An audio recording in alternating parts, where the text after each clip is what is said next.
Singapore's newly appointed cabinet has been sworn in at the Istana just earlier this evening, days after Prime Minister Lee Hsien Loong announced his new lineup. And our reporter Kimberly Spikeman is at the Istana and joins us now with the details. So Kim, perhaps you can tell us a little bit more about the proceedings.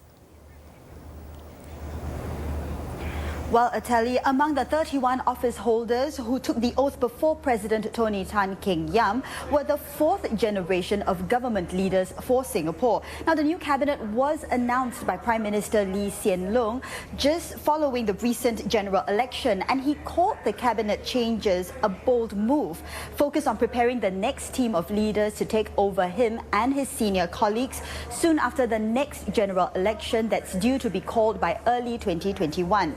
Now, a significant change in the latest lineup is the introduction of three coordinating ministers compared to one previously. Now, they are Deputy Prime Ministers Teo Chee Hean and Tharman Shanmugaratnam, as well as Mr. Khaw Boon Wan, who is also the Transport Minister. Now, all three will oversee cross-ministry issues as well as provide guidance to the younger ministers. Now, in line with leadership renewal, Prime Minister Lee also appointed two new MPs who were brought in during the recent general elections to cabinet positions. Mr. Ong Ye Kung as well as Mr. Ng Chee Meng will be the acting education ministers. Now, in his speech, President Tony Tan Keng Yam said that despite the strong mandate that Prime Minister Lee and his team had won in the recent general elections, the new cabinet has to continue to strive hard to serve the needs of Singaporeans. Singaporeans have chosen to place their trust in you because they believe you are the most worthy of that trust. The trust of the people is a precious thing. It does not come easy. You must continue to strive to deserve that trust. You must continue to engage Singaporeans honestly and openly. You must continue to speak frankly with them on the tough issues and lead with humility. Singaporeans are a good-hearted and strong-spirited people. They will stand together in the hardest of times. And as they have shown over the past 50 years, they are capable of responding to exceptional leadership to accomplish remarkable things.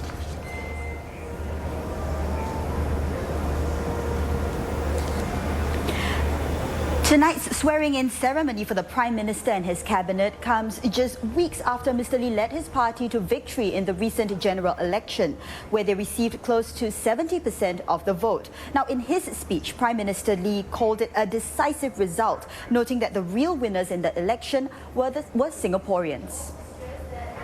The real winners in this election were Singaporeans. We have a strong, stable government, able to take Singapore confidently into the future. Singaporeans showed that we knew what was at stake. At a critical moment, we united to decide our future. We pledge ourselves to forge a new way forward as one people, one nation, one Singapore. The election result sent an important signal to the world that we Singaporeans are determined to keep Singapore special. Through the decades, our political stability and our quality workforce have attracted many MNCs to invest here. In recent times, MNCs have watched our politics more closely to see which way it's heading.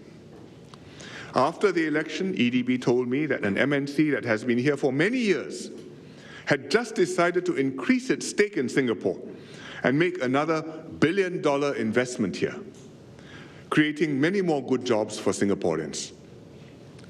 I have no doubt that the election result boosted this investor's confidence that they were making the right decision and that they could be confident Singaporeans would keep our fundamentals strong. I'm sure that our neighbors noticed too, as have others. Well, Mr. Lee also pointed out that Singapore is entering a new phase of nationhood and will face more complex challenges and new issues. And therefore, it will require fresh and bold ideas, a careful balancing of different goals, and close coordination among multiple agencies. These complex challenges require fresh and bold ideas, careful balancing of different goals, and close coordination across multiple agencies. This is what my new cabinet, with a mix of experienced and new ministers, is designed to do. Many countries and cities, even in the developed world, have found similar challenges too hard to resolve. But here in Singapore, we can get things done, and we will make it happen. We have a government that enjoys strong support. We have a competent public service. More importantly, we have a sense of national purpose. We can work together, think long-term, and focus the efforts of the whole government, indeed of the whole nation, to take Singapore forward. This is what makes us unique and will continue to keep us special.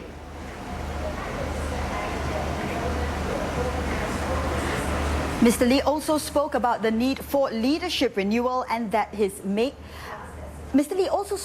the need for leadership renewal and that his major goal in forming the new cabinet is to prepare the next team to take over him and his senior colleagues. And he pointed out that when it comes to this, there is no time to lose. I've reinforced my team with backbenchers and newly elected MPs and entrusted major responsibilities to younger ministers. They have to be tested, learn the ropes, prove themselves, and shake down as a team.